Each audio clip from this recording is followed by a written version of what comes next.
Я верю, что станет все как прежде. От сна воспрянет могучая Русь и облечется упованием, надеждой и скажет: никого я, кроме Бога, не боюсь.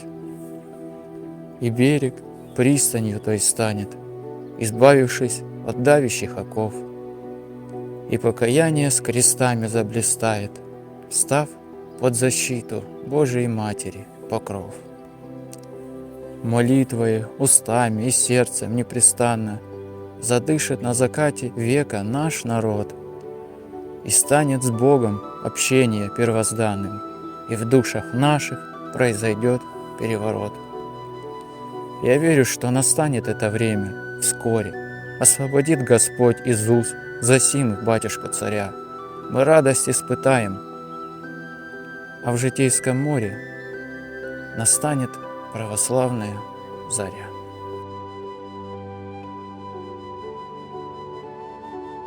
Знаешь, отче, какой ты счастливый, что Богу служишь. И вот в твоих стихах чувствуется это. Я все время, когда в обители тебя видела, все время думала об этом, что как радостно, что ты Богу служишь. Что-то так все время радовалась за тебя. Знаешь, какое это счастье Богу служить, когда ты можешь в простоте сердца служить Богу. У меня вот желание есть служить Богу, а простоты бывает не хватает. И из-за этого препятствия не получается, потому что Господу можно только в простоте сердца служить. А иначе будешь славить не Господа, а себя.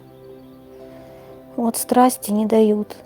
И вот так сам себя мучаешь этими страстями. Вот.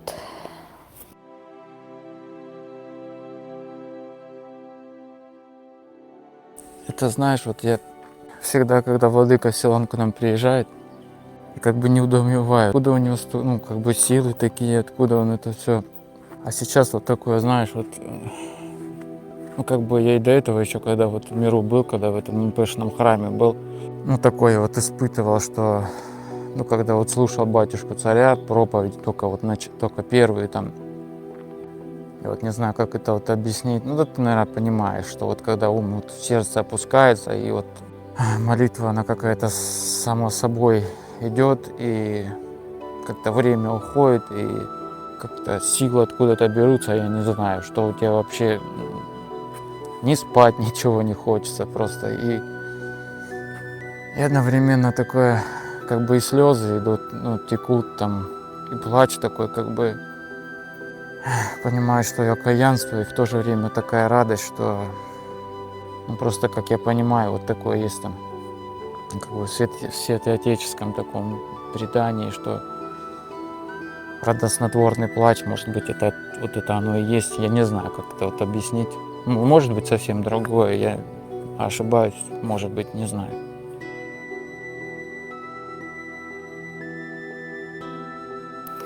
Знаешь, отче, чего мое сердце желает больше всего? Научиться любить Господа превыше всего на свете.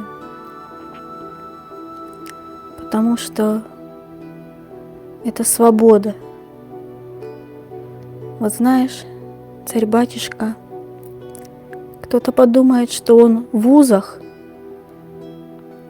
но эти узы, они только внешние. А на самом деле он самый свободный человек на свете. Потому что нет никого на земле, кто бы больше любил Господа, чем наш царь-батюшка. В этом и есть свобода. Поэтому за ним и хочется идти. Поэтому и любишь его, потому что он любит Господа, потому что для него превыше всего Господь. И вот слушая тебя и понимаю, что ты тоже свободный человек. Каждый в своей степени Чем больше любишь Господа, тем больше ты свободен. Знаешь, мне нравится слушать Симеона Нового Богослова, где он говорит,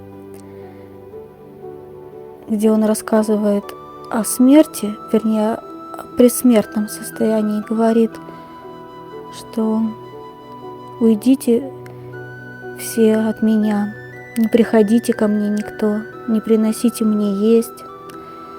Я вырыл бы яму и спрятался бы там, чтобы быть с Богом, чтобы был только Господь и я. Вот. Но я не могу так передать, как Симеон Новый Богослов, но мне очень нравится слушать это. Знаешь, как бы мне хотелось тоже так чувствовать, потому что я понимаю, что в этом свобода. Я чувствую рабство. Рабство, потому что не могу так чувствовать. Мы, кто не можем так чувствовать, мы рабы своих страстей. Вот и жаль, что люди не понимают этого, что в Господе свобода. Они боятся пойти за Богом, боятся, что будут в чем-то ущемлены, и не понимают, что как раз наоборот, здесь свобода. Если не бояться с Господом потерять, то с Ним приобретешь, как царь-батюшка говорит всегда, что с Господом никогда не потеряешь, только приобретешь. Вот Он и приобрел самое главное – это свободу. Свободу в Господе, потому что если ты в Господе, как же ты можешь быть рабом? Потому что если Господь свободен, значит и ты в Господе будешь свободный. Вот.